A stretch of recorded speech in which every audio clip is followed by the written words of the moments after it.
either one of you have anything even remotely interesting to tell me? Caught my first tube this morning, sir. This was never about money for us. It was about us against the system. That system that kills the human spirit. We stand for something. To those dead souls inching along the freeways in their metal coffins, we show them that the human spirit is still alive. You're gonna jump or jerk off. I guess we just must have ourselves an asshole shortage, huh? Not so far.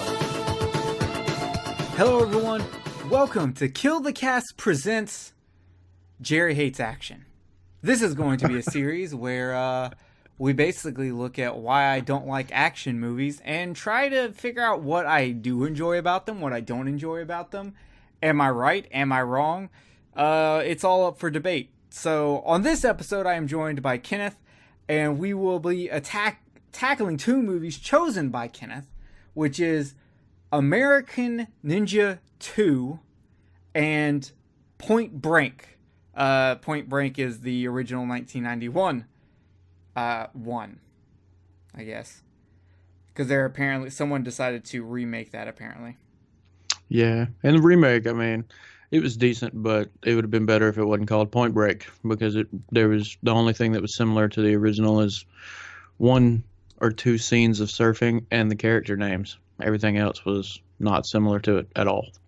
Hey, sounds like it's the Meg. Yeah. Well, fair enough. So, American Ninja 2, The Confrontation, came out in 1987. And it stars Michael Dudikoff and Steve James. And other people no one cares about. Okay, so I guess let me just get right into it. So American Ninja 2 is about these two Army Rangers who have the most generic names possible, Curtis Jackson and Joe Armstrong. If that's not the blackest name and the whitest name you've ever heard of, well, then they were apparently could have went worse, but then it would have just been a racist. So these two Army Rangers show up to some island where 4 Marines have went missing. And we start out with the scene of these said Marines, which what I don't get is later on they say 4, but only 3 of them get taken, so I guess 1 got taken somewhere else. And we see one of the Marines, who is named Taylor. He doesn't get involved in the fight. He hides in the corner. And at first I was just like, how are you a Marine?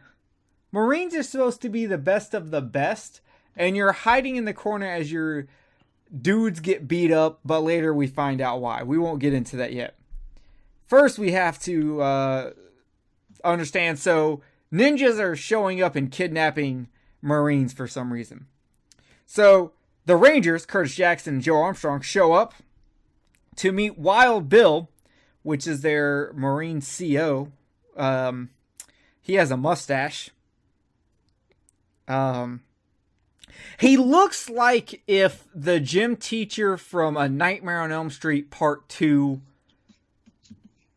was actually gay and joined the military.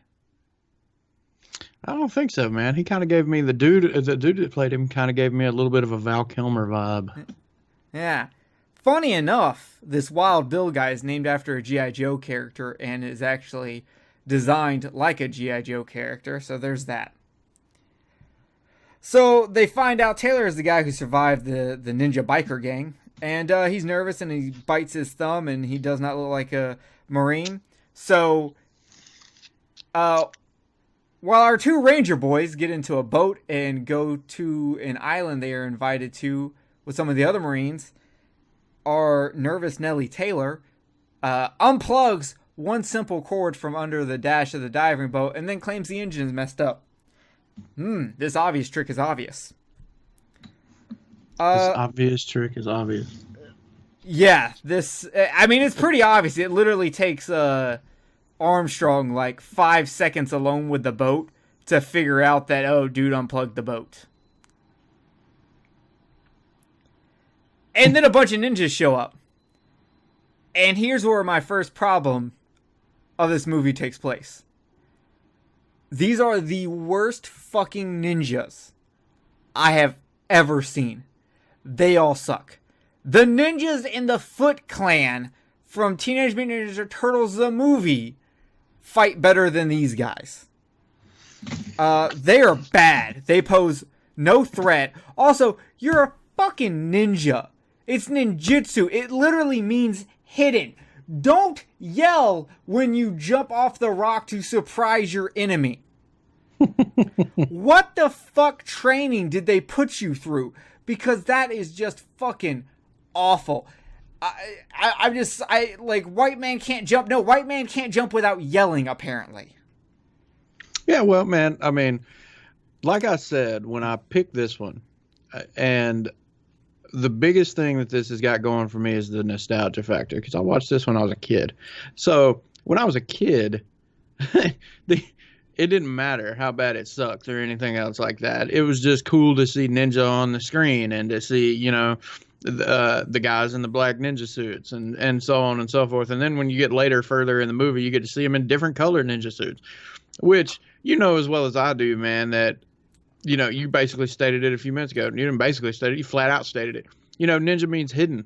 So, damn, for them to have different colored suits, like red ones that stand out in the middle of fucking shit, you know, yeah, I'm trying to figure out what's worse. Ninjas in bright red or ninjas in blue marine camouflage from Surf Ninjas attacking on land. Oh, and then, dude, I should have got you to watch the fourth one. Watch the fourth one. There's even more colors than just red and black. Oh my god, this is not Mortal Kombat. Okay. Yeah, you got. I think you got red, white, definitely yellow, blue, and that's all the ones that I can remember off the top of my head. But white ninja suits make sense. But, well, in the snow. If you're in the snow, just like a blue ninja suit, sure, that probably makes sense in the water during the day. But just red ninja suit, like, unless you're in the fire temple during a Legend of Zelda game, you don't need to be a red ninja.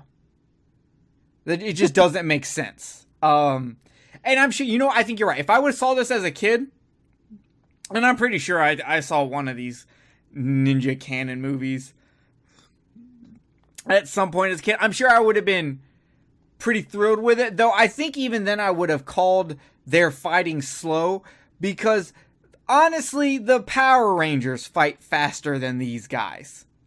All of their punches and kicks and throws all seem really slow. Their throws all feel really sloppy. Like, it doesn't feel like quickness. And I don't know if that sloppiness maybe gives it an air of realism. Honestly, I don't care in a movie where there's a bunch of white people dressed up as ninjas. Yeah, well, Michael Dudikoff didn't have any martial arts training at all when he did the first one. No. Oh, well. So yeah, I mean, there is a little bit of backstory to it. They just got him because he was athletic. That was it. You know, he didn't have any kind of martial arts. So, you know, that adds to it. But I agree with you. But like I said, I mean, you look at the difference between when I was growing up watching these movies and when you were growing up watching these movies. Or watching when I was movies growing like up this. and watching them, I got to watch Ninja Turtles and Power Rangers pretty heavily. So, like, most of my martial arts came from those. So, yeah, it was very different. I do want to give the ninjas credit on one thing. They make a fantastic ladder. Yeah, that was pretty awesome. That was the most impressive thing. Cool. Otherwise, these ninjas look like they were fucking trained by SpongeBob, SquarePants, and Patrick.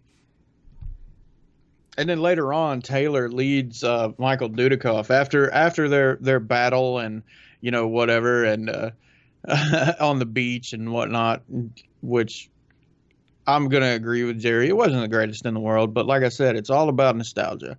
But one of the things that I can't help but notice is there was a spot later on in the movie, if you remember, where Taylor leads Joe Armstrong to the bar, and he has to go upstairs and see him in one of the rooms.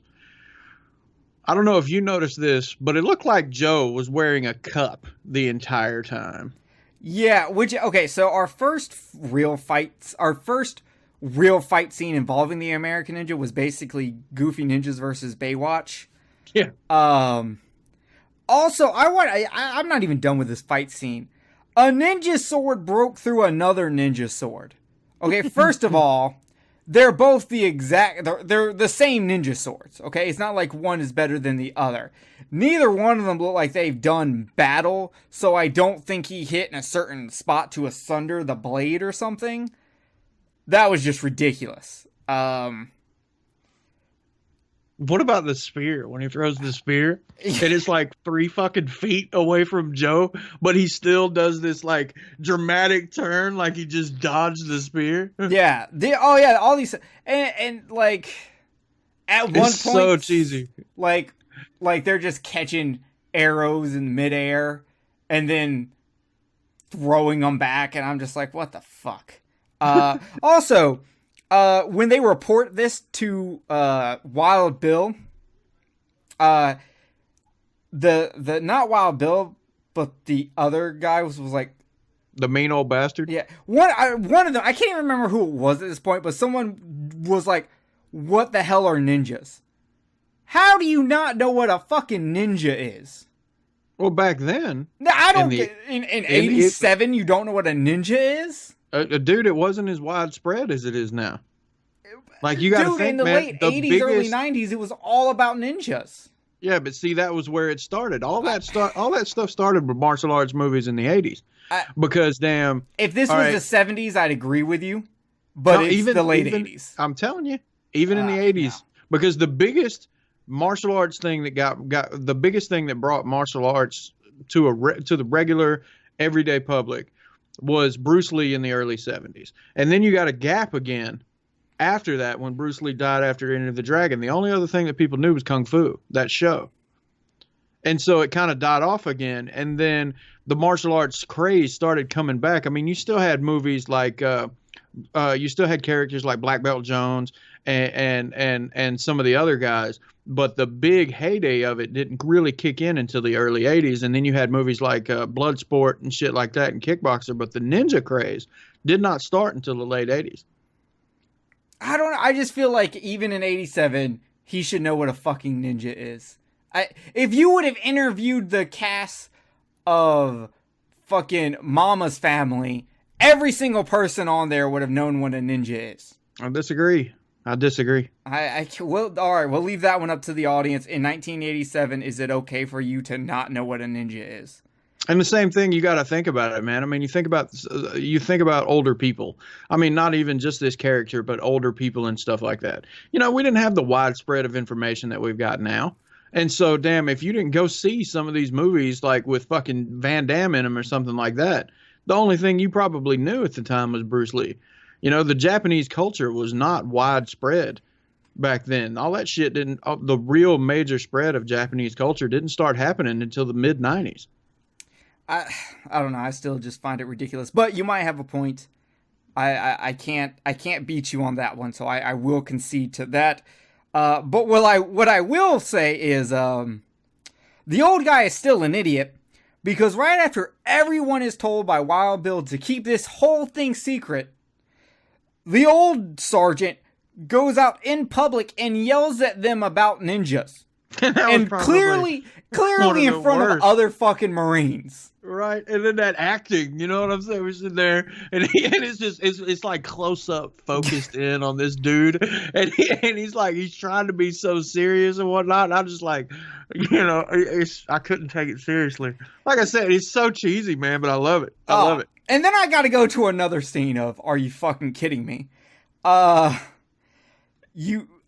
Taylor, the setup guy, goes and calls someone, and on the phone, whoever's on the phone says, the blonde could almost be a ninja. The fuck do you mean almost?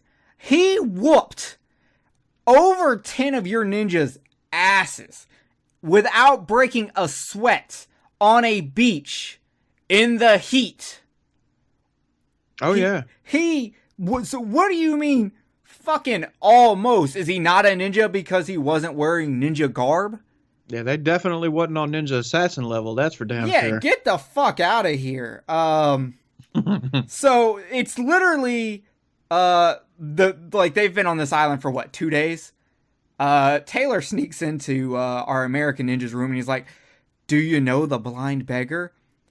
Bitch, I just got here and I haven't even Googled where the local 7-Eleven is at, and you want to know if I know where the blind beggars? I didn't even realize the blind beggar was a bar at this point. I legit thought they were talking about like this a known local drunk that hangs out on the corner and begs for money. Oh, like, see, oh yeah, you know where Crazy Ralph is, over there by the diner. Just meet me over there at 1. Like, what the fuck are you talking about? Meet me at the blind beggar. But you know what? American Ninja knows things. So Armstrong shows up there and he does what he does best, which is really fuck up people's arms momentarily. And then, where's the cup? Where's the cup? Where's a cup? He and looked like he's stuffing down in there just to make it look like he's got this giant cock, and it just fucking, it looks weird.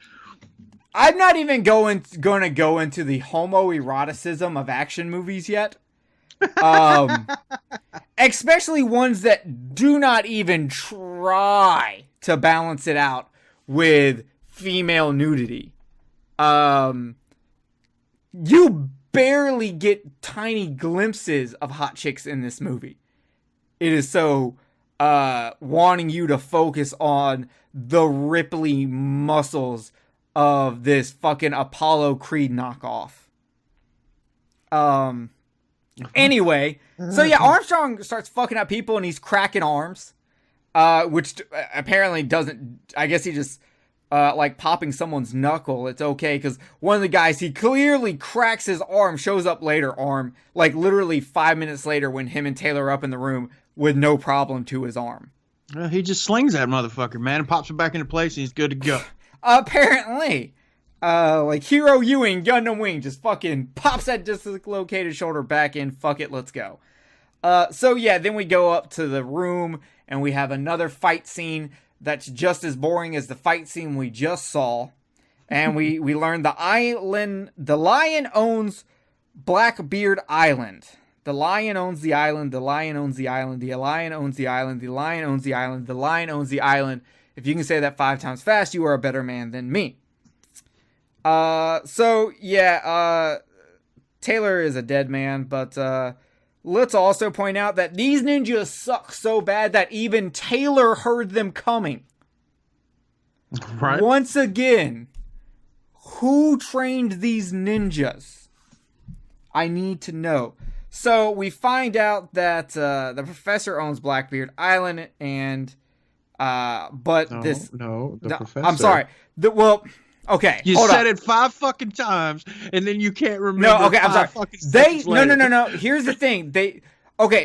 They're not really clear on the difference between the lion and the professor, because the professor's daughter says that he owns the island, and that's what he built his lab there. He owns his island there. He was founded by the UN governments. But earlier it was said the lion owns the island. Who owns the fucking island? The lion owns the island. He apparently does now, but they tell you that first, and then 5 fucking minutes later, they tell you the professor owns the island. They need to get their shit together. But anyway, the lion who owns the island is a great man according to the local police authority, and this is really starting to get on my tits. Tits? Yeah, the Wild Bill says that. This is really starting to get on my tits. Tits. So anyway, let's get back to the wacky hijinks, Kenneth, and make these Army Rangers dress as Marines. What? You're gonna make us dress as Marines? That was the stupidest fucking thing, but I believe it, because I know if I went and told my dad, hey, you have to dress up like you're in the Army, he might punch me. If I said the Air Force, he might murder me. That's the reason why I didn't bring it up, because that's a very touchy subject. Yeah, so I was just like, okay. But they get there, and I want to point out that we do get a scene of a ninja jumping without screaming. That does happen at least once in this movie, and I was very amazed. So we get to go see the dance scene for this movie, which has the super ninjas dancing, or what looks like dancing. And they start throwing shit. They're not even hitting the bullseye in the target. Like, they're throwing ninja stars and arrows and needles and shit. They're not hitting the center of the target. Are you talking about when they're doing their little demonstration? Yes, the dance. Yeah. Yeah, I was just like, these are your super ninjas, and they can't hit the fucking target? I'm sorry, they hit the target, they can't hit the center of the target, which to me is not impressive. I could get Kenneth drunk and he could bow and arrow and hit the target. Yeah. But the point being, this demonstration is to show us that the super ninjas are amazing at sucking. Because Scarface dude gets down there and literally just murders tons of them. So I'm like, what is the point of this demonstration? I'm not impressed.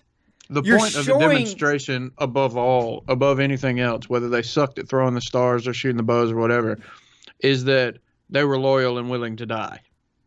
That they would do basically whatever they were told. So I have that written down, that this is showing how loyal they are. But I also want to go, unless these are 100% built from the ground clones, because they're not really clear on that, because they need to kidnap more Marines. You literally just wasted a bunch of fucking people. You could have made just 2 of them commit seppuku or something, instead of murdering half of your fucking work. So this is also a pointless thing. They're not super ninjas, they're disposable ninjas. And they're slightly maybe better than your regular ninjas. Maybe. I'm not 100% sure. I can't tell, because if they're supposed to be clones or not, they're humans that have had manipulated DNA injected in them. I can't remember how it goes, because you remember at the end of the movie, well, maybe not even the end of the movie. It was where the lion and the professor are going and they're explaining everything, and they're talking about how and they've got guys in the tubes. Huh? That scene where there's the guys in the tubes. Yeah. All right. I never was able to distinguish whether the ninja that were in there doing the demonstration were at the same caliber as the ones that they were trying to make. Okay, so I can answer that. They say that, okay, so the ones in the tube are going to be the second generation. The second generation is going to be using DNA from the American Ninja. Right. And then when they said that they were going to replace their tendons with like high quality. I thought they were maybe talking about whenever they get like sliced open, we're just going to repair that shit with metal. No. That's part of what they were doing to make them more badass. So basically they're making cyborgs. Yeah, in a sense, yeah. They just didn't have the money to in the budget for that. Probably. It's a canon movie, man. There's only a few of them that really have a good budget. Yeah. Anyway, I also want to point out that they state that the Lion is about to ship 5 billion in pure heroin to the U.S. 5 billion in 1987. You should have just said 5 million. 5 billion is way too much to try to do in one shipment to the U.S. That's a lot of fucking heroin. That is a lot. That's a lot of, holy shit. Why did you say 5 billion? I guess back then you if your audience doesn't really know, they're not going to say anything. They're just going to be like, oh shit, that's a lot of money. But I'm sitting here like, holy shit, that's overdoing it. That's like making ninjas wear red. Yeah, that's because damn in the 80s, man, goddamn, $5 million was a lot of money in the 80s. It ain't shit now, but it was a lot of fucking money in the 80s, man. All right, so I got to get to my next big problem in this movie. There's a scene where we get our flashback of how the American Ninja becomes that, and he's with his master. His master gets to wear pants, but he has to wear this thing that shows his ass cheeks. So I'm thinking his master might be possibly a pedo or at least a Catholic. I'm not 100% sure. And I don't know if I'm going to have an argument with you on this or not, but Armstrong mentions he follows Bushido. Mm-hmm. I have a huge problem with that. I understand they probably threw it in there because they didn't fully understand what Bushido was And Yeah, there's a big difference. I'm with you. okay, Bushido was the samurai thing. yes, ninjas were created partly out of the need to do things that samurais would not do because of Bushido. Bushido is not interchangeable with code of ethics or morality. Bushido is a way of life with strict rules that developed over, originally were just a few guidelines that eventually became a very big honor thing. It's like a knight in the code of chivalry. Right, you know? and the one at the top was to never, no matter what, was to never dishonor yourself by turning against your master, which your master being your emperor. Yes, and the thing about ninjas is like a guerrilla warfare style thing where, yes, they had ethics and morality, but that was really morely on a pure whoever you were working for basis or your own personal one. There was no set one for ninjas. So I have a huge problem with the gang sign throwing Armstrong. Who I'll give them, those were some dope gang signs you do with your hands. I'm not 100% if that was Crip Folks Blood or MS-13, but it was dope. So yeah, I have a huge problem with that. I was just like, you shut the fuck up. Anyway, then we get another fight scene where we find out. Yeah, but that right there was basically, you remember when you asked me before this if you had to watch the first one? So to understand what was going on, and I was just like, no, you'll get flashbacks. There you go. Yeah. Also, I should probably have started with that. I have not seen the first one, or at least I don't know that I've seen the first one. There is a chance I have seen it because I feel like these are the kind of movies that show up edited on TNT late night in the 90s. So I might have seen it. It might have came on after Monday Night Raw's War, WWF style. I'm not sure. So anyway, we get another fight, and your super ninjas cannot beat Marines that were beat up by drunk bikers. And you are trained super ninjas with swords, and you can't beat Marines with swords? Marines don't know how to fucking use a ninja sword like a ninja does. It's not like they had a gun. I understand Marines do get that fancy ceremonial sword, but that doesn't mean they should be able to beat a ninja with a sword. That's my biggest problem with this fucking movie. There is never a threat in this movie. At no point do I ever feel like the good guys are going to have trouble. I'll give it to them. They do kill 2 of the Marines in this scene. Not that any of us know who those Marines are or really give a shit, except that we know that one's a black guy. But it's just fucking... I'm just like, can you give me someone who's a threat? And they're like, okay, Jerry, we're going to give you Scar Guy. But Scar Guy's going to get his ass beat again. But then Scar Guy pulls out a sawed-off shotgun out of his pants, which I'm like, that is the most modern ninja thing fucking ever. How did you hide that sawed-off shotgun in your pants? Hey, man, he was good at it. I think the biggest thing about the Scarface guy that got me is for some reason he sticks a rope in his mouth towards the end of it. Do you remember that part? Okay, so the only reason I did, and I was trying to figure out, I was like, okay, is that attached on? I think he was trying to use it to get over pain. Like, you know when they put something in your mouth, like bite on this for the pain? Yeah. I thought he was doing that. Whatever. I thought it was stupid. But I mean, like I said, dude, when it comes down to it, you know, the biggest thing about this movie to me was nostalgia. That was it. Well, I loved this shit when I was a kid, man. I loved martial arts movies when I was a kid. I grew up with this shit. Well, let's finish going through the last couple of scenes of this movie before we get into overall thoughts. And then we can wax nostalgia versus modern viewing. And trust me, there's not far long to go, guys. Because the imprisoned Marines... who also, they were imprisoned. Shouldn't they be malnourished or something and not be able to fucking beat super ninjas? God damn it. Oh, yeah. So anyway, sawed off Scar dude pulls the shotgun out of his pants, which is the coolest thing ever.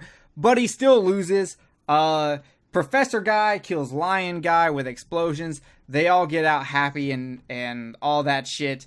And the best part of this movie is the fact that the kid who gets paid to do things comes up to American Ninja is like, motherfucker, you owe me $5. You ain't leaving till you give me that. But then fucking American Ninja gives him a Swiss Army knife like it's some kind of cool thing. And I'm like, dude, that kid probably has fucking Rambo-sized knives hidden around. Are you fucking kidding me? But then the kid's all like excited for the Swiss Army knife. And I'm just like, really? It's because back then, Swiss Army knives were the fucking shit, man. Everybody wanted one. Yeah, I guess that was them pandering to an American kid audience, because I'm just like, there's no way this kid doesn't have a bigger knife. So I thought that was stupid. Yeah, but a big Rambo knife ain't got all the cool fucking goddamn, ain't got a spoon and scissors and shit in it. Yeah, but you know what? I can't hold a fucking Swiss Army knife and do the Crocodile Dundee. That's not a knife. This is a knife. I can't do that with a Swiss Army knife. I can't hold up the knife to you, Kenneth, a Swiss Army knife, and go, is that right, Rambo? I can't do that. So therefore, a Swiss Army knife is dumb. Oh, that's a movie we need to do. Yeah. So this movie is dumb. It's not as fun to me because it's so hard to get excited about all the action when it's all seems super padded and sloppy and the ninjas aren't a threat and the dude just walks through them constantly. It has no edge. Also, it never answers what the fuck happened to Taylor's wife. Did she die in the explosion?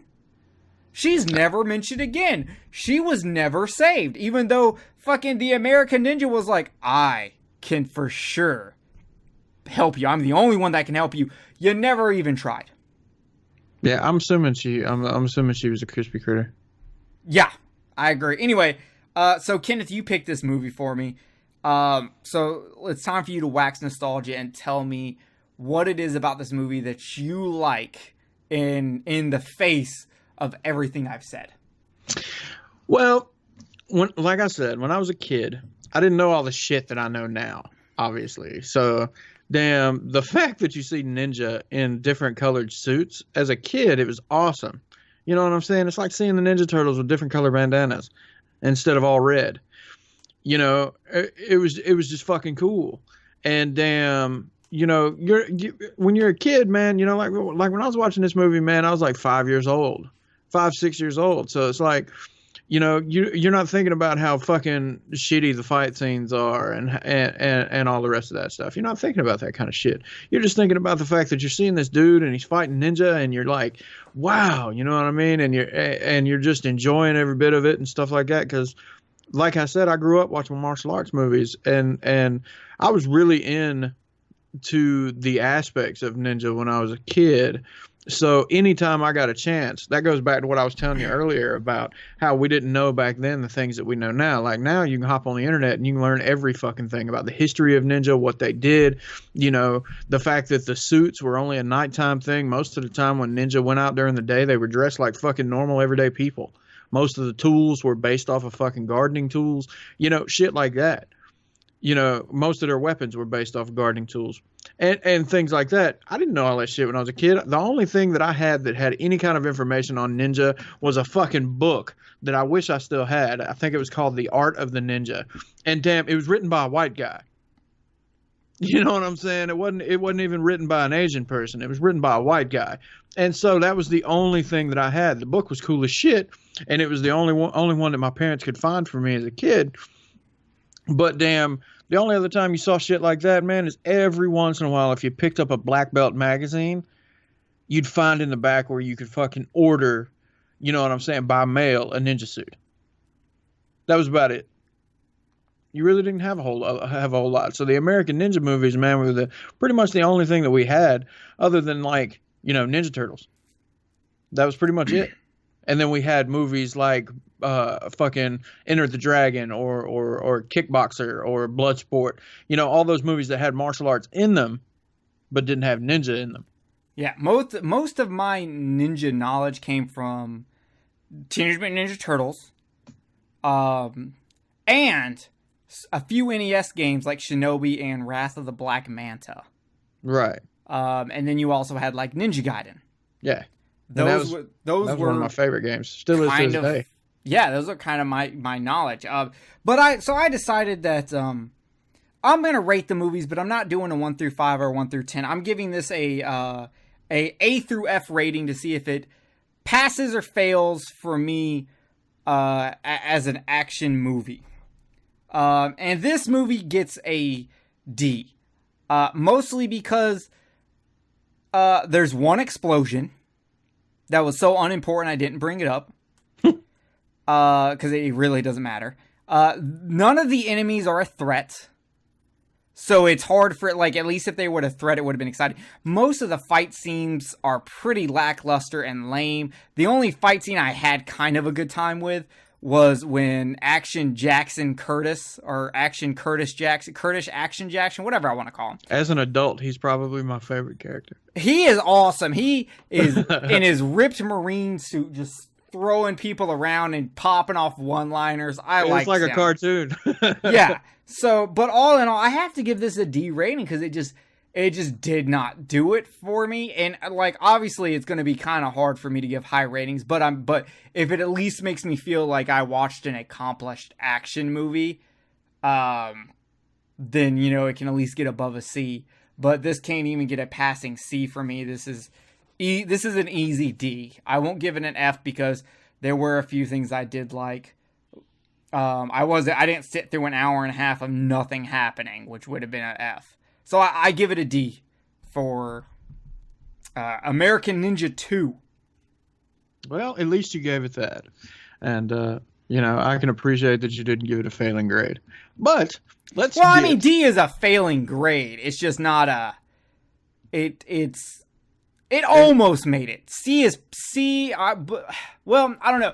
Because C is kind of my middle ground. Well, you didn't kick it in the balls. Let's say that. Yeah, I didn't do that. Okay. All right, but it's I'm just going to go ahead and go right to it. Let's get to the one where American Ninja 2 is interesting and it's cool to talk about, you know what I'm saying? But I fucking want to talk about Point Break. Let's talk about Point Break. All right, we will be right back after this commercial break to talk about Point Break from 1991. So start thinking what I'm going to say about it.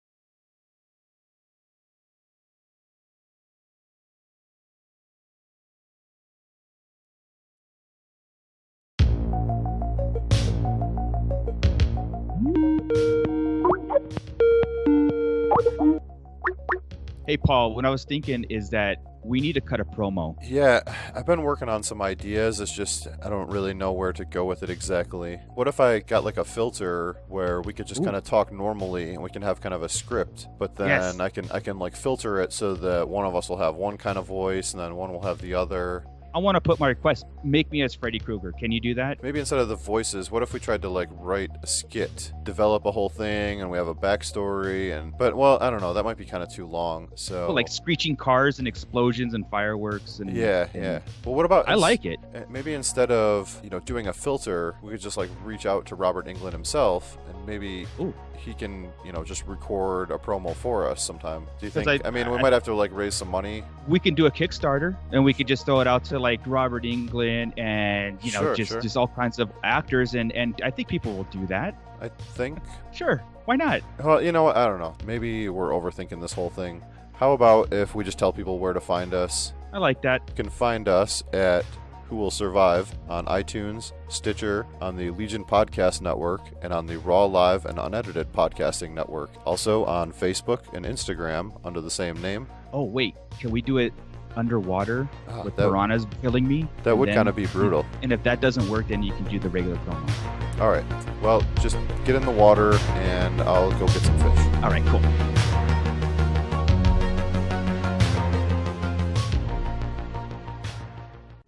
All right, so our second movie is Point Break from 1991.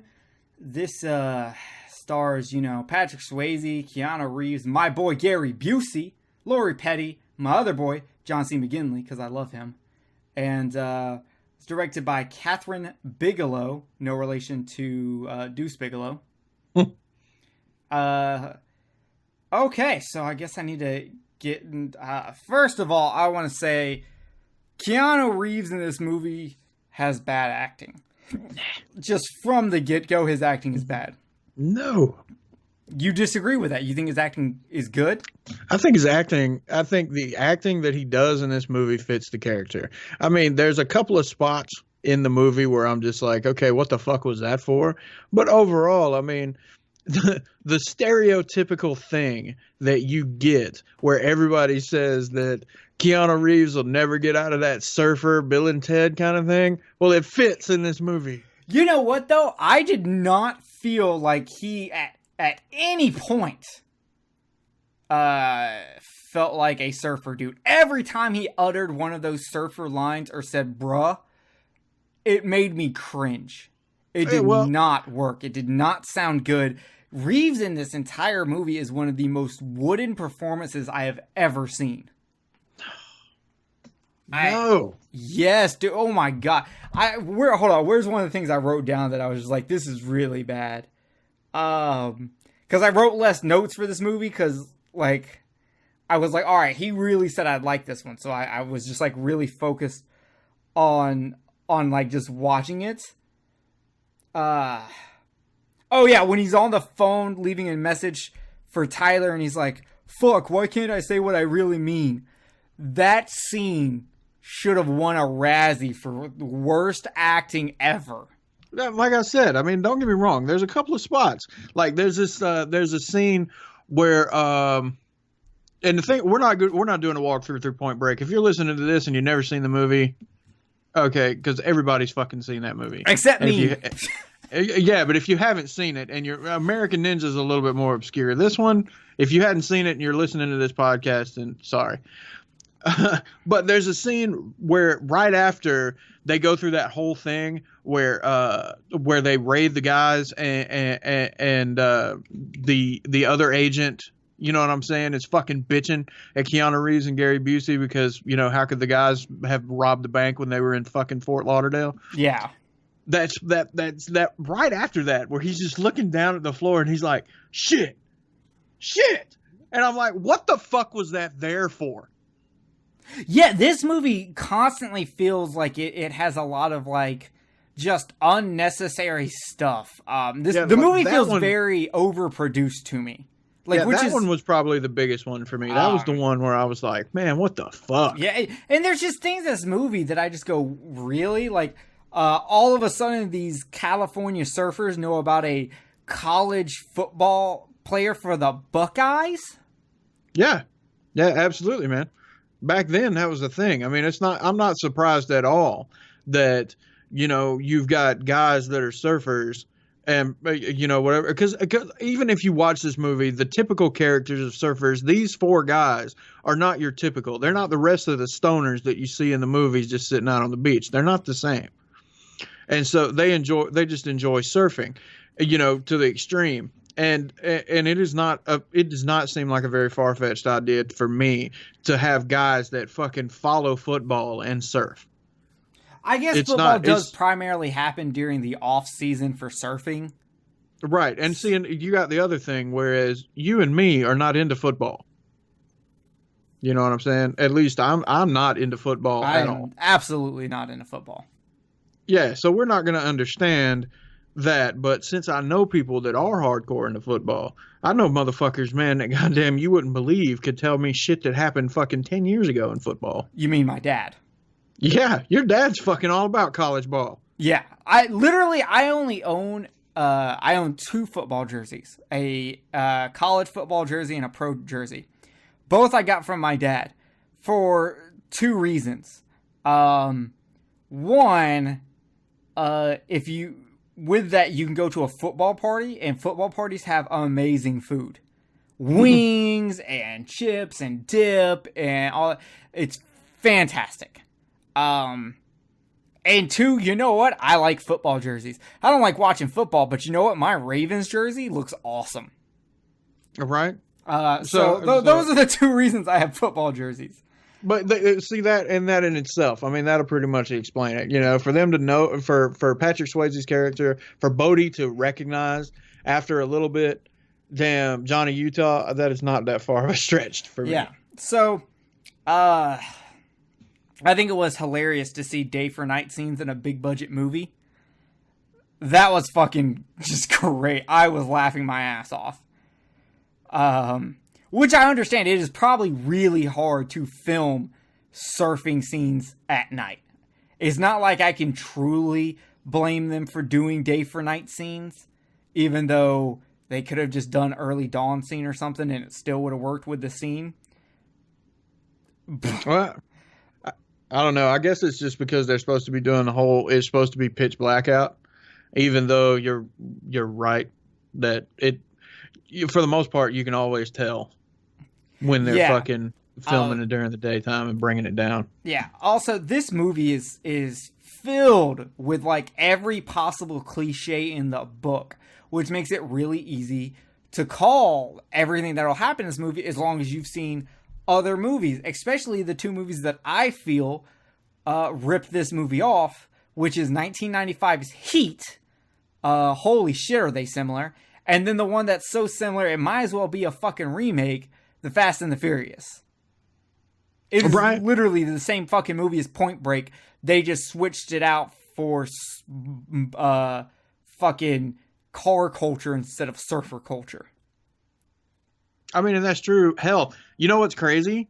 All right, there's a scene. Damn it. I think it's the restaurant that what's her name? What's the chick's name in the movie?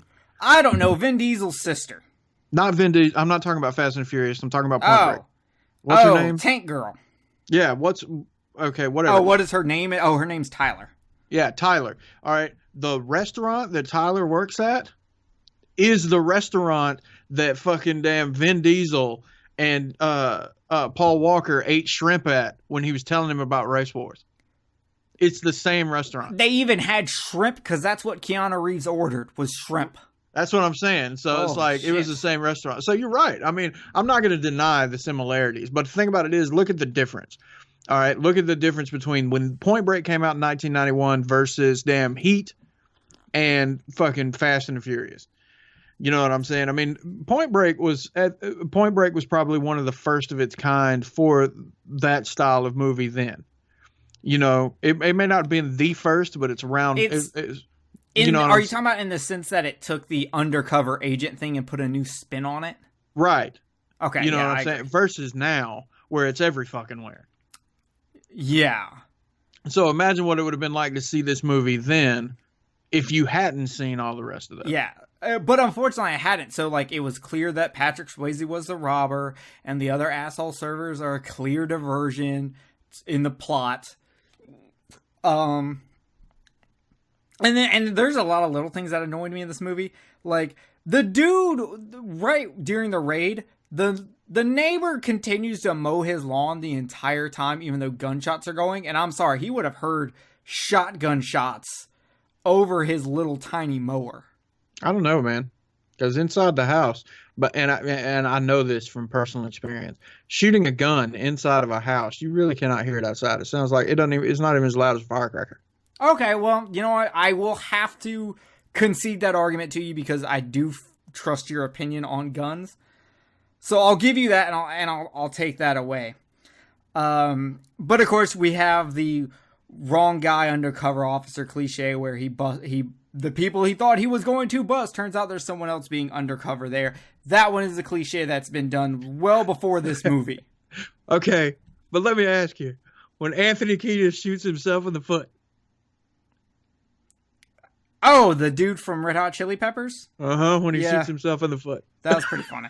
I'll give that. To be fair, he just wanted to erase his track marks before he went to the doctor. And the look, the scream that he does when he shoots himself, that's probably one of the best things in the entire movie. Yeah. Because that was awesome. Well, and then when they're trying to fuck with it, he's like, no, don't touch it. I like the lawnmower scene where fucking Keanu Reeves' face is like right at the lawnmower, and then Gary Busey shows up and saves him. Did you get this thing when you're looking at Keanu Reeves' face, like when they've got that close up of right when his nose looks like it's about to go on the blade, and he's almost like all right, fuck it, I give up. You know, he's just, I saw that in his face, like he's just like he's holding on, and you can almost see like he's just gonna in a couple of seconds, if he hadn't got there, he was just gonna give up and let his face. Really wish he would have given up so he wouldn't have been in a bunch of action movies with wooden acting. It would have been great. Like, how do you make Gary Busey look like a good actor? At the end of the day, Gary Busey is like the second best actor in this movie, as for acting wise, and that's behind John C. McGinley because he's just absolutely perfect in everything he does. Dude, fucking Gary Busey was great in Lethal Weapon. Yeah, you know what? I'll give you that. He was awesome in Lethal Weapon, and I actually really like him in Silver Bullet. I'm actually a big fan of Gary Busey, and I constantly make jokes about Gary Busey's teeth being in Silver Bullet. I told you that story about when we met him, didn't I? Yes. You Just did. for the fans out there, I was at Days of the Dead, and Gary Busey was there, and he and you know, my kid's mom and I, we were there together, and we had Jade, our daughter, and Jade was in the stroller, and Nikki was leaned over, messing around with Jade, like helping her with her passy or something like that, and Gary Busey just walks right up and gets a big old feel of Nikki's ass. And at first, I was just like, what the fuck? And I turned around, and it was Gary Busey. And I'm like, all right, that's cool. It's Gary Busey. You go right ahead, dude. Gary Busey, please, I know you listen to the show because you're a huge fan of the show, even though it's only its first episode. Please be careful, because you can't do that nowadays. And I would say they ruin your career, but it's already ruined. But I just don't want people to talk bad about you or your teeth.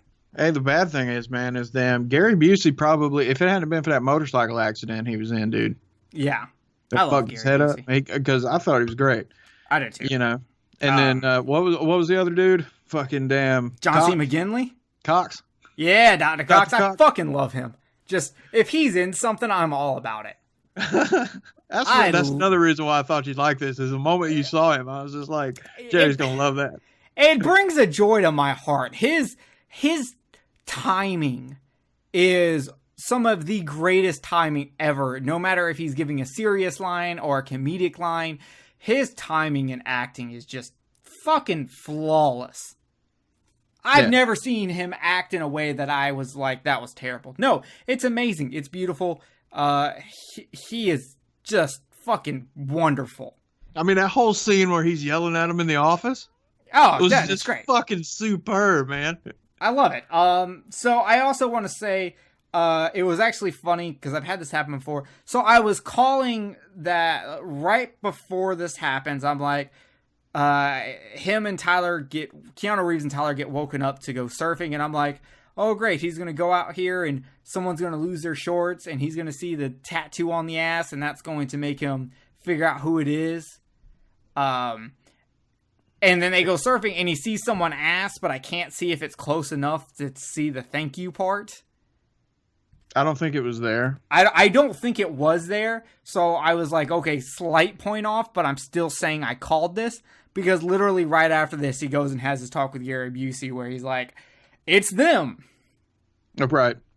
Like I said, man, I mean, damn, that's the point that I'm trying to make. I mean, with all the tropes that you saw, you know, that's one of the movies that created the tropes.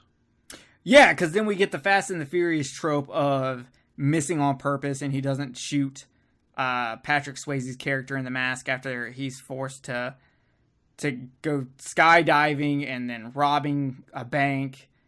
No, I'm sorry, that was about to. Him and Gary Busey are stalking a bank that they know they're going to hit, but Gary Busey wants these meatball subs so bad, and he's loving Calvin and Hobbes so bad, he misses them pull up and come out with their president's mask.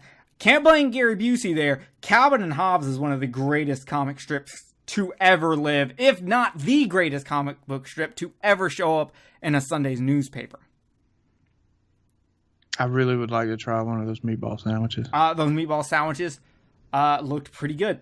So they miss it, and Keanu Reeves chases him, and I'm glad they did show Keanu Reeves hurt his knee to go back with why he mentioned it earlier. I'll give them that they really do set up a lot of things perfectly.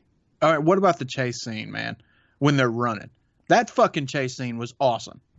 There was no parkour or anything like that. It was just them running through the fucking neighborhoods. And man, when the cameras are following behind them, I mean, just if not anything else, the cinematography on that chase scene was fucking great. And I will bring up, like you used to no parkour, the realism of the chase scene was also really good. Neither one of them were doing things that I felt like they couldn't do as surfers/football players.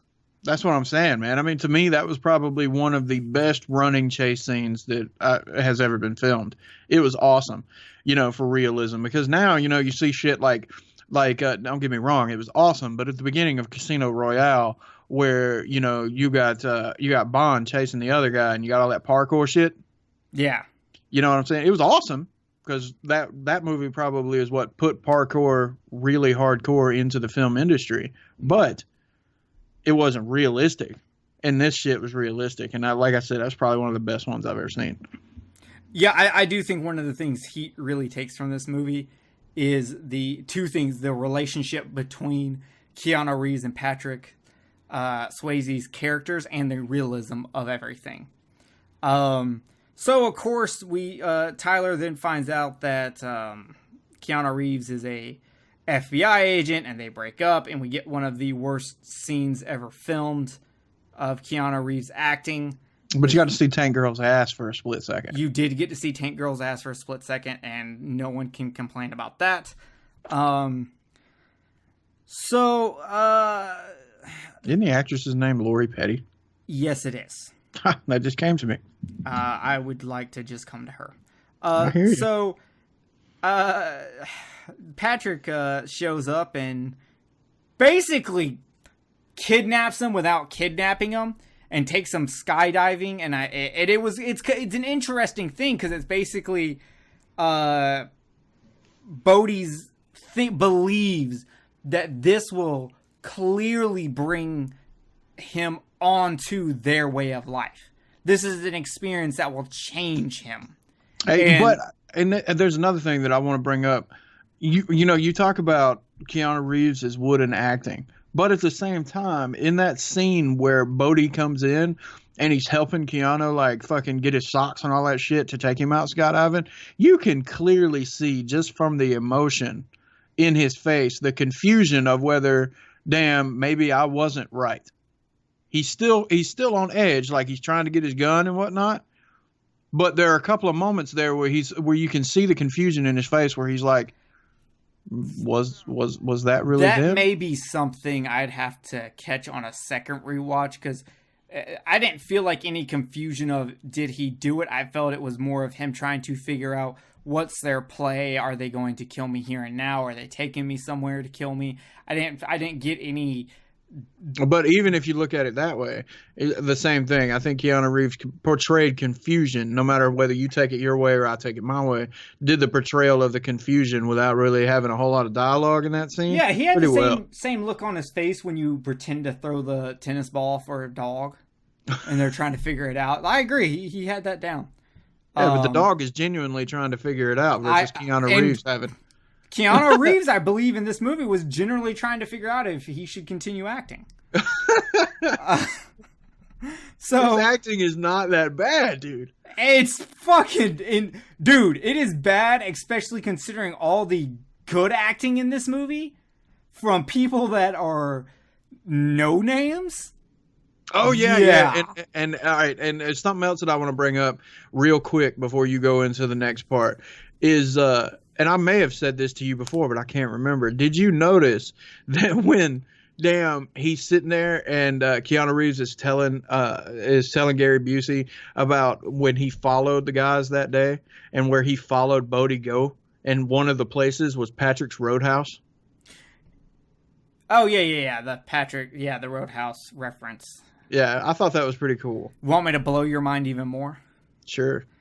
I didn't get time to do proper research, but I did look at a few things. One of the things I saw was that there is an actual place called Patrick's Roadhouse in that area that they could have actually have went to. That's great. Yeah. Of how that works out. That's pretty awesome. So I thought that was actually funnier than the obvious reference. Also, funny good. enough, there were other actors who were supposed to play Keanu's role that didn't get it. In fact, one person turned it down, and that one person is in a movie I referenced earlier in the American Ninja 2. Who is it? I'll give you a hint. He was in Boondock Saints. Norman Reedus? No, think a better actor. Sean Patrick Flannery? Think a better actor. Willem Dafoe? Yes. Really? Yeah, he got offered this role and he turned it down. I can see Willem Dafoe turning down this role. Funny enough, Patrick Swayze also actually auditioned for Keanu Reeves' role. Yeah, but that one was part of them. They thought that he would do better as Bodhi, didn't they? Correct. And so they switched into Bodhi. And two other people that applied for this role was Johnny Depp, who I do think would have worked, and Charlie Sheen, who I do not felt would have worked. I don't think Charlie Sheen would have worked. I don't know about Johnny Depp, man. At the time, maybe. Johnny Depp can do everything. Even his bad acting is better acting than Keanu Reeves. Yeah, but I'm just saying, like, I don't know, man, because Johnny Depp has got his own niche. You know what I'm saying? Like, but he's done. But you think of him in Blow. Think of him in that's what I'm saying. The movie he did with Pacino, where he did Undercover. Right. Donnie Brasco. Yeah. I'm thinking more along the lines of like Nick of Time. Do you ever see that? Ooh, yeah. Okay. Yeah, that movie. That's Nick of Time, Ninth Gate kind of situation. In the earlier bits of his career, yeah, but now. Or some of the way he acts now. I mean, I know he's an old man or whatever. Okay, well, no, but we need to think of this in the presence of 1990. Yeah, I could see it. So that now, hell no. Keanu Reeves could do this role again now that he's a slightly better actor. Man, yeah, and the fact that he doesn't age that much. He really doesn't. He's a goddamn vampire. I mean, he still looks. I mean, like you look at the difference between him and John Wick versus Point Break, and you can clearly see aging, but not a lot.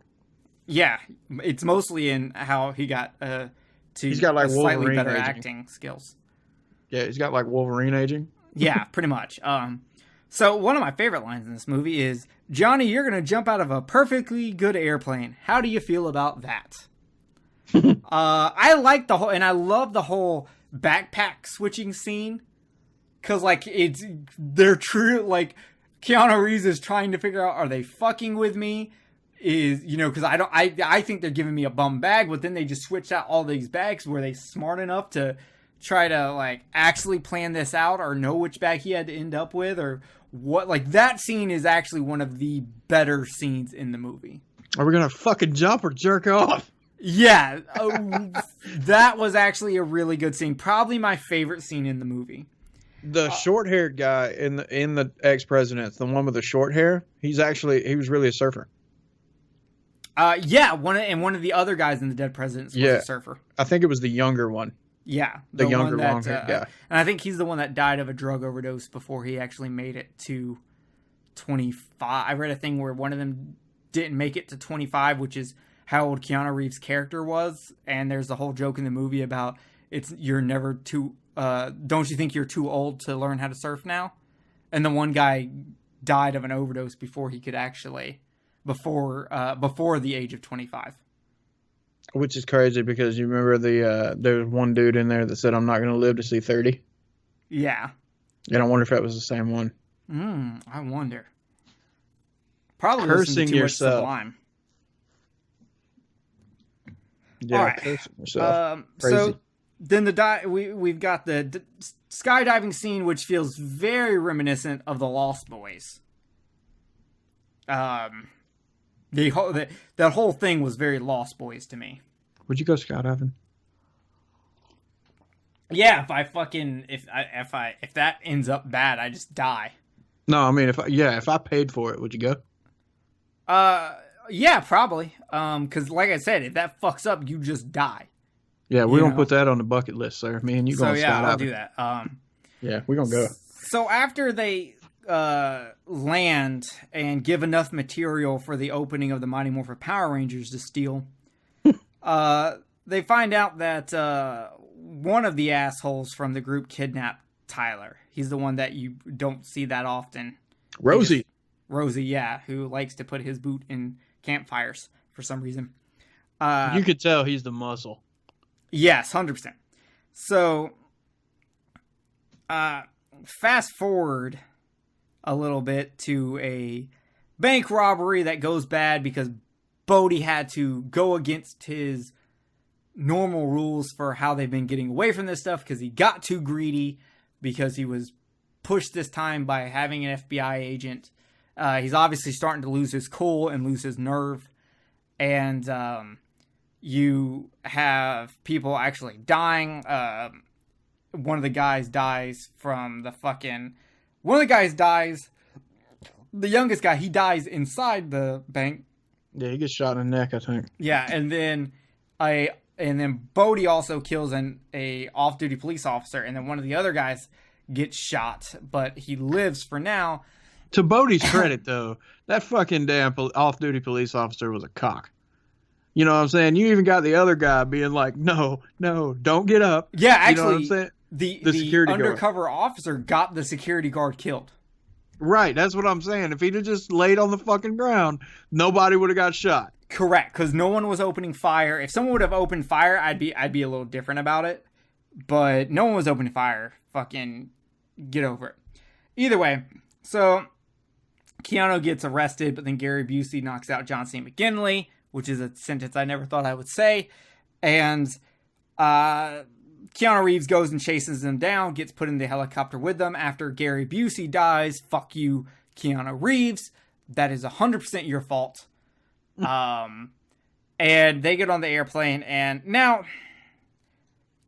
Kenneth, I wrote down something here that I don't know if I have the full right to say because I have not seen the movie, but now I'm really going to watch it because I wanted to watch it before we did this after seeing this scene. Keanu Reeves jumps out of a plane without a parachute. Mm-hmm. Okay. And yet you think the movie Frozen is stupid. Okay. I just want to point that out. All right. Where? How are you linking these two together? You in Frozen, you said people make dumb decisions they would never actually ever make. Jumping out of an airplane without a parachute. It's because he was. It's because the biggest thing the reason why he did it was because it wasn't just because he was going after, but he was worried about the fact that he wasn't going to get Tyler back. I understood that. Here's the thing.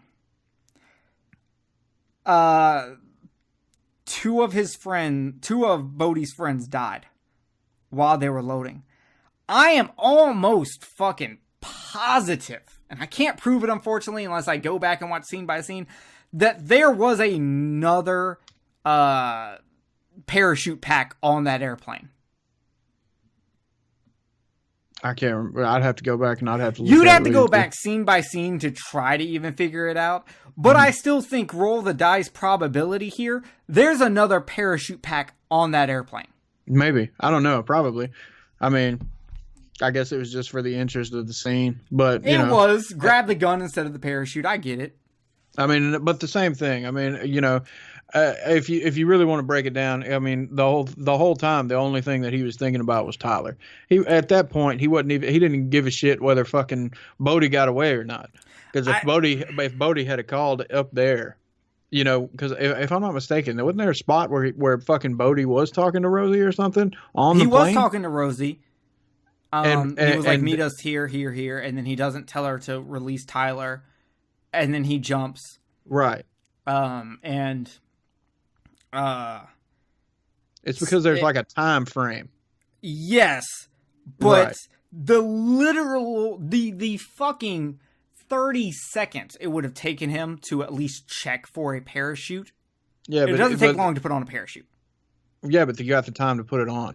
You know, because it doesn't just strap around your arms and your waist. It straps around your legs too. I understand that. I still think, even if we would have half put on a parachute pack, it would have been better than jumping out without a parachute. I just think, in general, an FBI agent would not have just jumped out willy-nilly. He is smart enough to at least understand. Because honestly, in the plane, the main thing I would have been doing as an FBI agent was scanning for extra parachute packs so that I could chase them if they didn't bring me along. I just don't think the logic in this scene, regardless of I have to go chase my girlfriend of a week, like, just doesn't, like, I just, to me, that was fucking stupid. Maybe. I don't know. And like I said, I mean, I can't really argue with you on that other than the fact of, you know, giving you the examples that I've already given.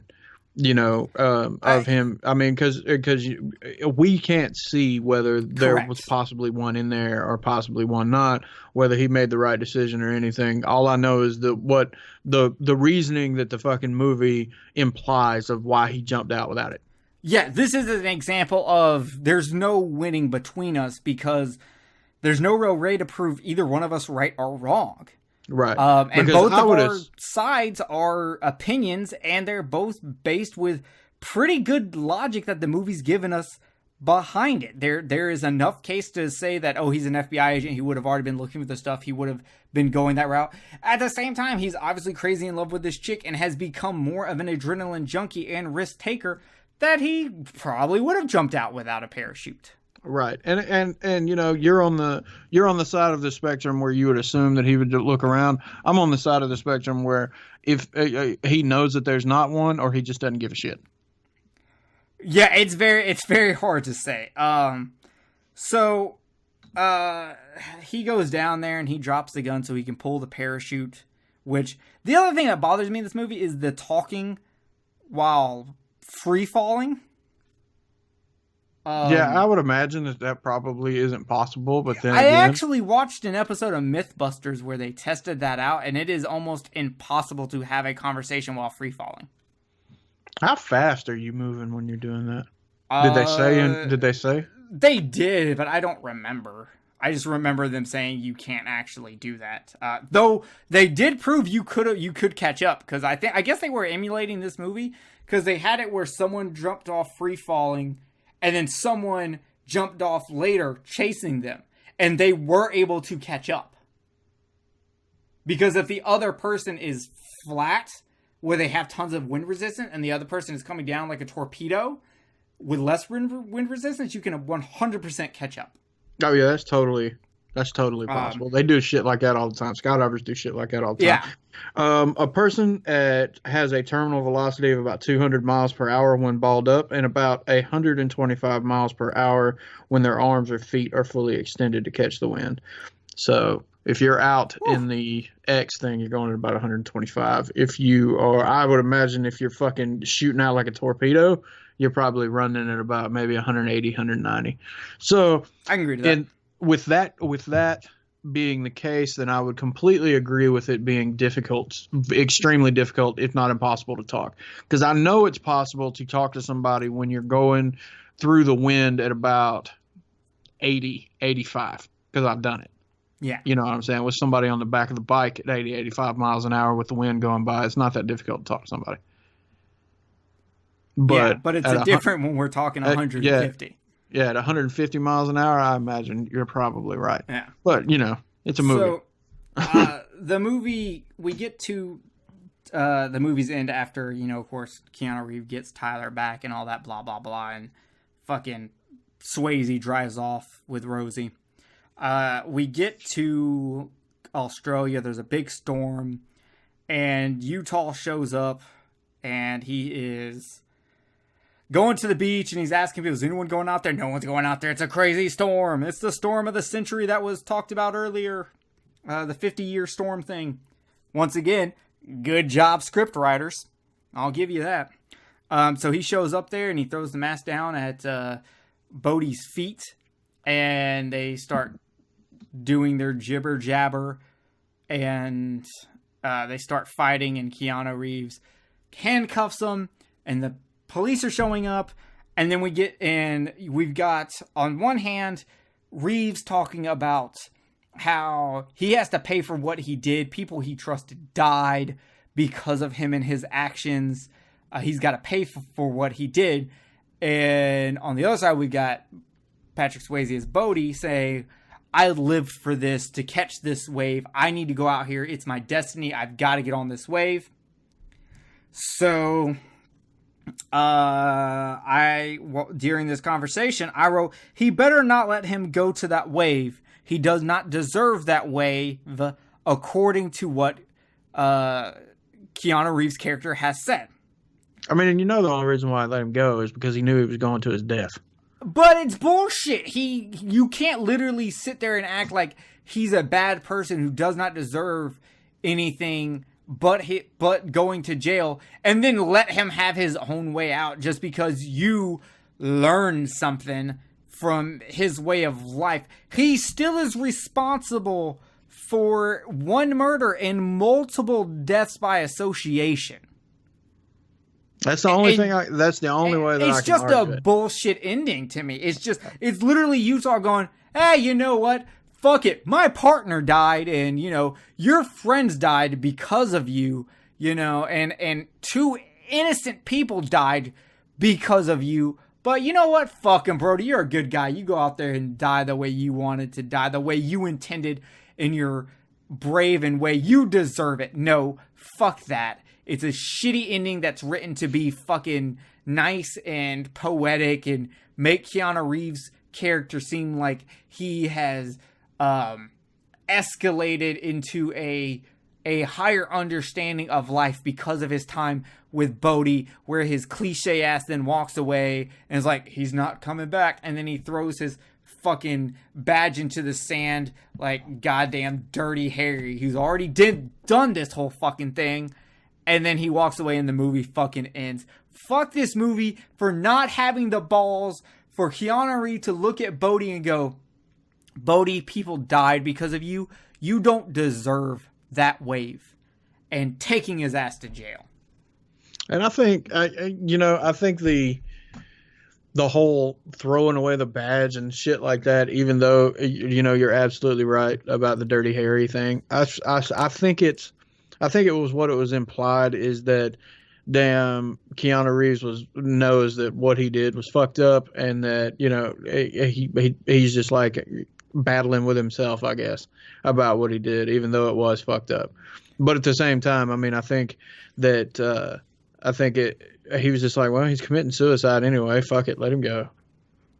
Yeah, it's just, I mean, literally, it's the same thing. It's basically the same ending that you get in Devil's Advocate. Keanu Reeves loves this ending because he just seems to jump onto scripts that have this fucking ending. But the crazy thing about it is damn, all right, they're talking about 80, 90 foot fucking damn waves. I saw a video of a surfer riding an 80-foot fucking wave the other day. Holy shit. Dude, if I can find it again, I'll fucking send it to you.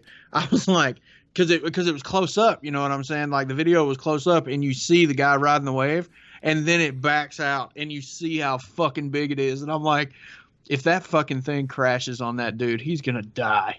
Yeah. I don't think it's a guaranteed that he fucking dies out there.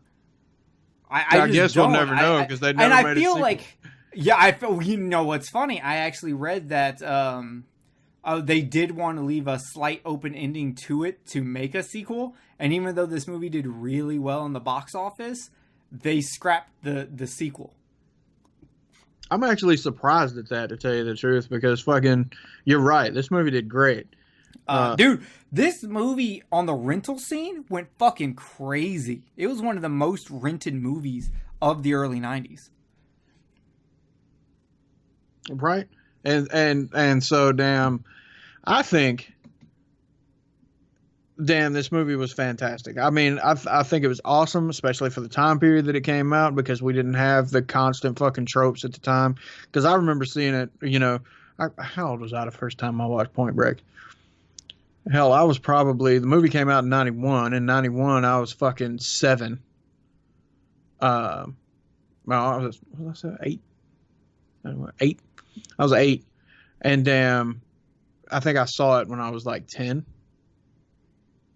And so for me, at the time period, I hadn't seen all the shit that I've seen now, like fucking Fast and the Furious and all the rest of that. So it was a different experience seeing it then versus seeing it now. Yeah, you know I what can I mean? get behind that. Like, it definitely, like, I can, while I'm seeing tons of similarities between this and future movies, I can understand when those are future movies and not this movie, where this movie did a lot of things. Not the first time that Keanu Reeves played a character. Well, this was the first time that Keanu Reeves played a character that played for the Buckeyes. He would do that again in The Replacements. He seems to do a lot of repeating things. But yeah, so that's the fucking movie. Let's get into our overall. I do believe this movie heavily inspired Heat. I do believe this movie, that Fast and the Furious is basically just a ripoff of this movie. Keanu Reeves acting in this movie is fucking pretty bad. Busey and McGinley are just a fucking delight. Everyone else is decent. I don't really have any problems with anybody else's acting besides Reeves. The storyline is basic to me now, but I want to leave that asterisk in there that in 1991, when it came out, or if I had at least seen it at a younger age before I saw certain other movies, that I would probably be more impressed with the story. What I am impressed with is that they do actually use their callbacks to play into the story in ways that actually matter. And even though I hate the ending, and I think the ending is just fucking atrocious, almost as if it's a cop-out ending to me. I just don't. Okay. Rating wise, and I think you'll be satisfied with this. I would give it a C+. I think you should give it a B, if not for anything else. A fucking hot naked chick beating the shit out of somebody coming out of the shower. You know, that was cool. I'm not gonna act like that wasn't cool, but I will say I feel like this movie is kind of lacking on action. And IMDb should take action from the first thing it has listed as its genre, and maybe move crime and make it crime drama action. And see, that's not a lot of action. That's the crazy thing, because you remember when I was having a conversation with you about doing it, that the more I thought about it, the more I was like, well, I don't know if this is really an action movie. To me, this is a crime movie. Right, that's what I'm saying. Movie, but a lot of crime movies have action. Like if you look at the later on 1995 Heat, a lot of there's a lot of gunplay, a lot of shit like that, and that's what makes it an action movie. Also, the fire scene in Point Blank is really good. Point Break. What did I say? Point Blank. Point Blank. Oh, sorry, I mixed it up with Keanu Reeves' face. His point blank face throughout this fucking movie. But that was pretty cool when his damn turns the fucking gas pump into a flamethrower. That was pretty cool. That shit was pretty boss. Not gonna. I don't know how realistic that was, but it was boss enough that I didn't give a shit. I sent you a video of that surfer, by the way. Yeah, I know. I just can't watch it on the show. I'll watch it afterwards. No, I wanted everybody to hear your reaction. Okay. Well then, while I watched it. It was only 30 seconds. Kenneth, tell the people what you think of Point Break. I think Point Break's amazing. I think it's great. You know, you might be right. There might be a couple of there might be spots where Keanu Reeves' acting wasn't the greatest in the fucking world. But then again, you know, he really didn't have the chops that he's got now. And a lot of people don't even think his acting is great now. I do.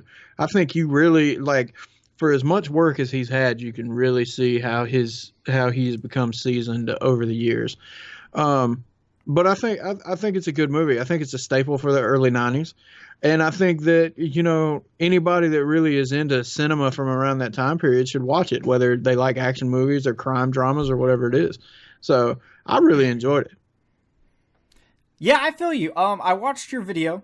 That is insane. Because that thing, not only do they like pan out so you can see how big it is, but once they stop the slow motion and you see how fast he's going, whoo. I mean, dude, that shit looks like it's CGI. It doesn't even look real. And that motherfucker fucking broke the Guinness Book of World Records for the biggest wave ridden. Yeah, he had to go out there and be like, I'm either going to come back a legend or I'm going to fucking die a failure. Yeah, because that's fucking nuts, dude. And I think that's honestly somewhere where this movie lies. It's if you watched it in the time, I think you saw it come out a legend. If you watch it now for the first time, I think you might see it as dying a very brave death. It really tried, but I'm not going to bump it up to a B. I will stick with my C+. It's not a bad movie. It is a good movie, but I don't get the hype. I don't see why people hype this movie up. And Keanu Reeves' acting is fucking atrocious in this movie. He's not the greatest actor in the world. He is at most times just decent. Is it a movie that you would watch again without having to watch it for the show? No, just because if I want to watch a Patrick Swayze movie, there's just better choices. If I want to watch I'm not that big of a fan of Roadhouse, but I haven't watched it in maybe 15 plus years. You're a Dirty Dancing kind of guy, aren't you? No, I'm a Tu Wong Fu and Outsiders kind of guy. Oh, Tu Wong Fu is so good. We should do a show on that, bro.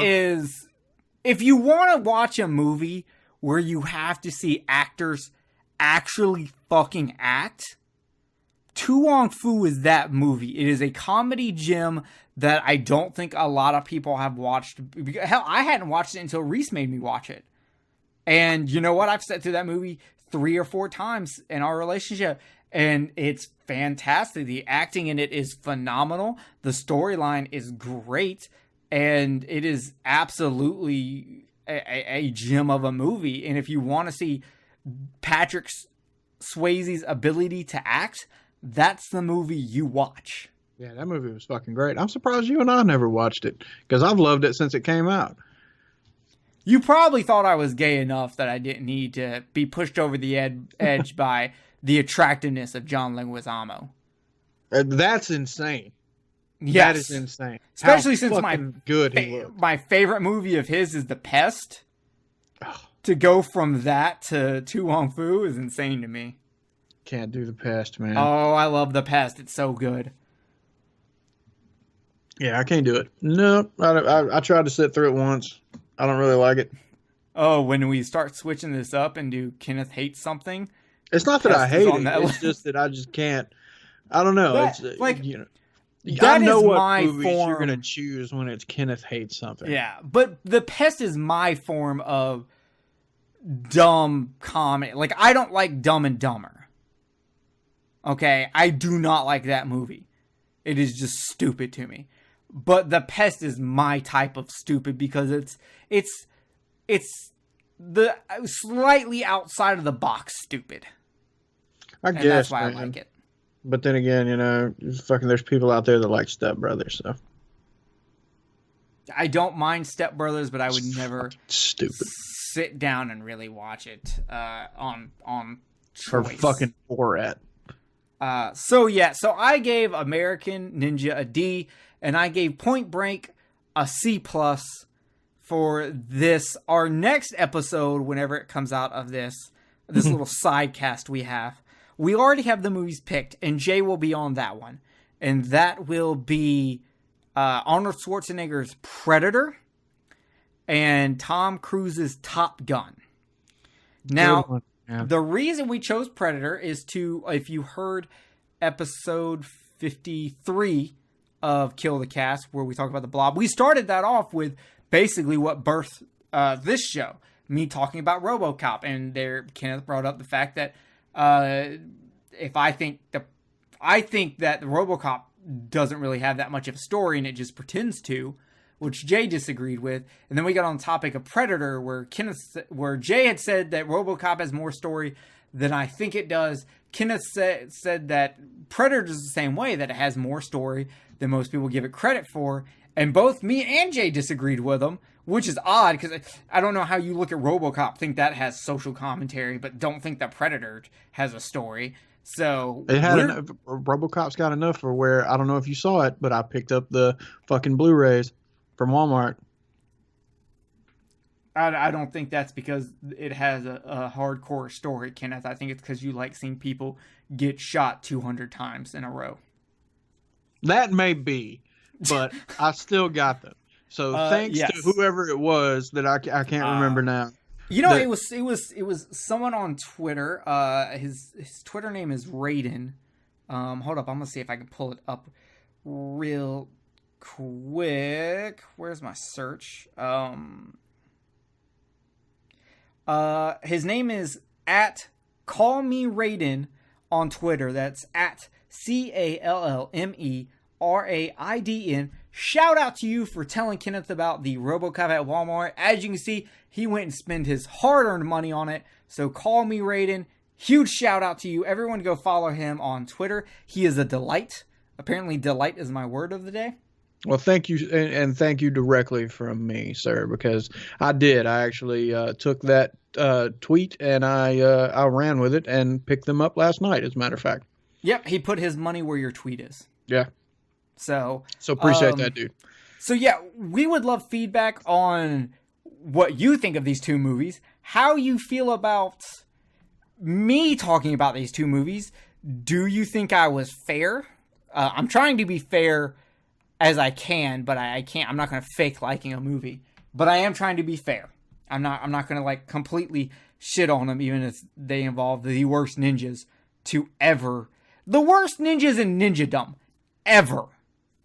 These guys are literally if ninjas lived in Russia during fascism, Joseph Stalin would have killed them because he probably would have thought that they had an actual mental retardation. And as we know, Joseph Stalin killed those kind of people. These ninjas would have been put to death. Yeah, but they all wore the same thing. Except for the ones that wore red. Oh, true. But yeah, so, by the way, speaking of Russia, I watched that Tetris documentary. Oh, the one by the gaming historian? Yeah, that was pretty good. Actually, before we started recording, I was watching his new episode on Spyro the Dragon. I already watched it. I watched it last night. Oh, gotcha. Yeah, I started watching that today. It made me really want to play Spyro, but the HD collection doesn't come out till like September. I've never really gotten into Spyro. Even back in the day, I didn't really get into it. I really just want to... It's probably something I won't buy right away, but it's something that when it eventually drops to $15, $20, I'd probably pick up. Yeah, but it's... that goes into, what I've always said. Like, me, man. I fucking absolutely hated the N64. So games that came out on PlayStation that kind of reminded me of the 64, even though the gaming engine was better than most of the games on the 64 for Spyro, I still didn't really care for games that look like that. Fair enough. Though I will say the N64 still had, out of that era's 3D polygon platformer games, Nintendo 64 still had the best one because none of them ever were better than Mario 64. I don't know. I didn't really play Mario 64. I love Mario 64. Like I said, I played a few 3D games I can play. I played it for like fucking 10 or 15 minutes when a buddy of mine got his 64, and I was like, this is stupid. And then I played Star Wars. I don't like playing 3D games, so I like my 2D games. But either way, we are off topic. So, guys, thank you for joining us. If you have suggestions for action movies I should watch, tell us, and we'll put it in the consideration box. Kenneth picked these two movies. American Ninja 2 he picked out of his nostalgic love for it, and Point Break he picked because he honestly thought that I might like it. And our upcoming show, like I explained, we're doing Predator because of the conversation with RoboCop, and we're doing Top Gun because I don't like Top Gun. I have never liked Top Gun. And funny enough, my first AOL screen name back in the very early 90s on that AOL 1.0 was actually Top Gun 14. My dad made the screen name for me. I did not. Oh. Maybe that's part of the reason why I hate Top Gun. But we're gonna watch Top Gun. I'm gonna watch it on Laserdisc, Kenneth. Nice. I think that's pretty damn. We need to do Romancing the Stone, even though you like it. See, but I like adventure movies. I don't like. I think there's a clear difference between an adventure movie is an action movie with story. Yeah, see, I've got both of those too. I like those movies. So yeah, like we said, if you have ones you want me to tackle, let us know. Let us know how you like this format. We were gonna do this as one movie segments on Kill the Cast, but some people don't want action movies in their horror podcast. We're gonna respect that and put it as a sideshow that we're just gonna do every once in a while. So you guys let us know. The upcoming Kill the Cast show will be Horror Coliseum Volume 2 for Freddy vs. Jason, and that'll be Friday the 13th Part 2 versus A Nightmare on Elm Street Part 2, featuring Alex Edwards of the Married with Children podcast. And then after that will be Underwater Kaiju from Outer Space as we take on Godzilla vs. King Ghidorah, the 90s version. That would be Heisei. And sometime after that, we'll be looking at doing an episode on Brain Scan, and then directly into Horror Coliseum Freddy vs. Jason Volume 3, where we will look at the Part 3s. Kenneth, you got anything you want to say to the people out there? Other than, for those of you who listen to this one, we appreciate it because, we're just trying to branch out and do a couple of little different things and, see if y'all think that our conversations are interesting on stuff that isn't just horror. Because, anybody that knows anything about the three of us knows that, horror is not our main thing. We all have different tastes when it comes to movies outside of the horror genre. So I appreciate y'all listening. Yeah, we are definitely people that don't do just horror. We venture out into many, many other genres. In fact, later today I might watch a Ray Harryhausen Sinbad movie. Oh, that'd be cool.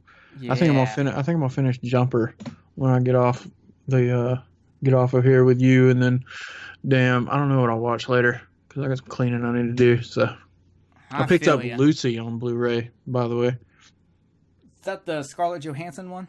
Mm-hmm. Okay, gotcha. Yeah, that had an interesting premise. Yeah, I liked it. And the cool thing about it is like Walmart's always doing these weird fucking covers to re-release movies. And this one is it's like green and gray. Like like the Scarlett Johansson and Morgan Freeman's in green, and it's like a bright fucking green. And then the word Lucy's in green, and then fucking Scarlett Johansson's face on the cover is in green, and the rest of the fucking case is gray. Well, that sounds fucking weird. It is, but it looks cool. So, and I figured, well, fuck, it was only fucking $7. So I picked it up. There you go. All right, guys, we are out of here. Thank you for joining us on this inaugural episode. And we will catch you next time, whether you're checking out us for horror on Kill the Cast, for Japanese science sci-fi giant monster movies on Underwater Kaiju from Outer Space, or you're like, God damn it, Jared, why do you hate action movies? And you're here on this channel, or this episode, whatever it is. Either way, we are out. Thank you for joining us. We love you. See you next time. Woo! All right. Welcome to the Exploding Heads Horror Movie Podcast. Oh, Dave, hold the phone there, man. This isn't a show.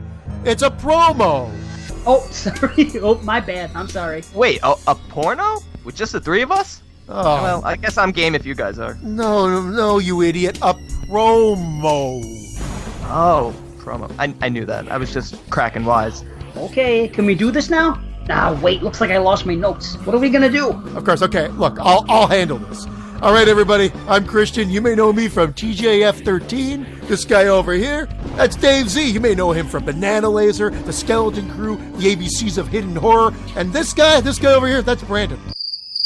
That's Brandon? That's it? That sucks, man. Yeah, what the hell's with that? There's nothing else you can say? No, not really. Well, he's quick with a joke. Or a light of your smoke. But there's someplace that I'd rather be. Who cares about us? Let's say something about the cast. Okay, cool.